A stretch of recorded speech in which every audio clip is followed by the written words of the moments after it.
எங்க குடும்பம் மட்டும் தனியா இருக்குது. எடுத்து செய்யறதுக்கு யாருமே இல்ல. எடுத்து செய்யறதுக்கு யாருமே இல்ல. எனக்கு ரொம்ப பயமா இருக்கு. எனக்கு ரொம்ப பயமா இருக்குது. நாங்க இப்படியே இருந்துருவோமோன்னு நினைச்சு எனக்கு பயமா இருக்குது. இதுல எல்லாரும் சேர்ந்து எனக்கு என்கிட்ட யாருமே இல்லாததை நினைச்சு என்னை இந்த பிரச்சனையில சிக்க வச்சிருப்பாங்களோன்னு எனக்கு ரொம்ப பயமா இருக்குது. எனக்கு பயமா இருக்குது. ஆனா ஆண்டவர் மட்டும் உங்க பக்கத்துல வந்து நின்னு சொல்றாரு, பராக்கிரமசாலியே, கர்த்தர் உன்னோடு கூட.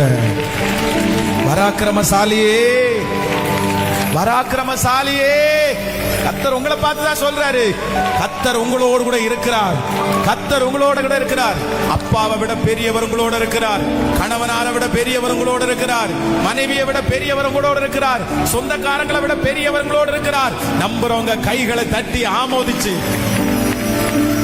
கூட பிறந்த யாருமே அங்கூட இல்ல, சொந்தம் இல்ல, கர்த்தர் இருக்கிறார்.